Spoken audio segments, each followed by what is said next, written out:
Hello there everybody, GamermanH here with another one of those videos where I talk about something in Team Fortress 2 that I think should be rebalanced. I think I want to call it TF2 talk. Doesn't seem to be in use already. Welcome to TF2 talk with GamermanH then. This time, we're going to be talking a bit about the medic's most underused metagun, the Vaccinator. The Vaccinator is a very interesting weapon as it was clearly meant to be a more moment-to-moment strategic weapon than the other metaguns.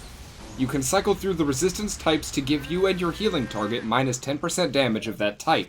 It also allows 4 shorter and quicker earned Ubers that block all crits of the given type and block even more damage. This gun was obviously meant to be used by quick-thinking medics who might be defending or attacking, as it's equally useful to both situations. However, this weapon is almost never used. I mean, just look at the price of a strange one on backpack.tf. Compare it to the other metaguns. Worthless.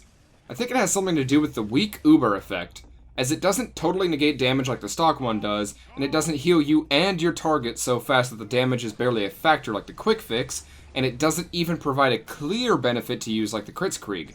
Even though it does have some nice positives with the damage resistance, people playing medic with it just don't feel the damage resistance as much. I think that's because it just blocks one type of damage. In high pressure situations, you can be under attack from 2 or more sources of different types. This means that the damage shield is almost pointless, leaving the medic wishing they just used stock. You could have bullets and explosions, which are very hard to choose between which one is doing more damage, or fire and explosion, where no matter which one you choose, you're probably gonna die anyway, or you could even have melee, which the Vaccinator does not protect against at all, meaning backstabs or anyone who wants to get up close and personal will do full damage to you.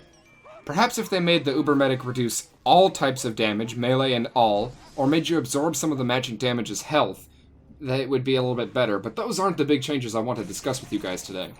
I've come up with my own idea to replace the Vaccinator's current stats and make the thing much more viable for use in-game, as well as filling a role that no other metagun does yet. Disclaimer. I'd like to remind everyone watching this video that, like my previous video on TF2 rebalancing ideas, that this is just a starting off point for discussion. I am not saying that my idea is 100% perfect or even that it's balanced well. I just want to provide some ideas and get people talking. Without further ado, let's talk about the new Vaccinator stats I've come up with. First things first, I'd like to keep the 4-segment Uber charge meter for the weapon. I think having quicker to attain Ubers with shorter durations is a wonderful idea and should be kept. The rest of the stat balances I want to do will actually be more balanced because of the 4-segment bar. I would also lower the Uber charge build rate from the current 67% down to 35 or maybe even less. With the more major change to the functionality of this weapon, I think 67% is just way too high.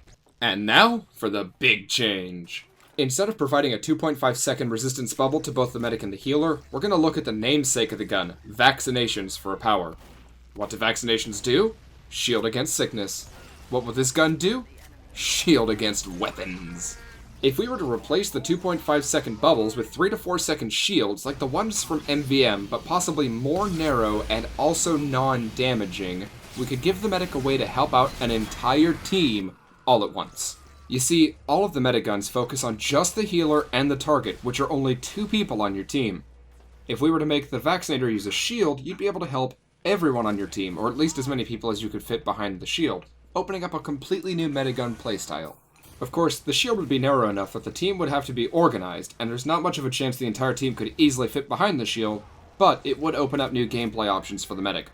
And instead of doing the damage like the metagun shield from MVM would do, maybe we could just have it not let the other team pass through the shield, helping you block against melee but not actually doing damage. And of course, fire should still be allowed to pass through it, allowing pyros to be a good counter to Vaccinator medics. Its main idea would be to stop ranged sources, sniper rifles, rocket launchers, grenade launchers, that kind of stuff, but not up-close stuff, melees from behind and pyros being my main concern. With low Uber charging rates and short but powerful shields, the medic could see a whole new way to play, and see one of his most underused tools becoming a completely revitalized kick-ass weapon. But hey, I'm just one guy with a YouTube channel and a microphone. What do you guys think? Is the Vaccinator fine the way it is? Should it be changed like I said, or do you have ideas of your own? Venture below into the comments and leave some ideas. I can't wait to see what you all think of. Maybe we'll get a metagun that lets medics chain their Uber or something to create like a mega Uber soup of destruction, I don't know. And hey, if you liked this video, then you know what to do. Hit that thumbs up down there to like the video. It really helps and makes me feel better about myself. And of course, while you're down there, there's a little red rectangle with the word subscribe in it. If you haven't clicked it already, I want you to do that because it'll let you know when I upload more videos and stuff, which you'll want to know about because you know you liked this video, come on. Hit the share button or whatever is down there nowadays to share the video to all your TF2 playing friends if you want, because, you know, we want them to talk about all this stuff too. And if it interests you, I do have more content available if you wait for my end card. It should be coming any second now. Any second. I'm not Valve, I'm not a developer, but I am somebody who's played a lot of Engineer and wants to see the Engineer get something there. So, why not talk about 3 PDA ideas that I've had that Valve could possibly integrate? Now, however, with the Tough Break update, we see that the Flog has gotten its 10% damage penalty removed, and they've added a moment of invulnerability during the taunt.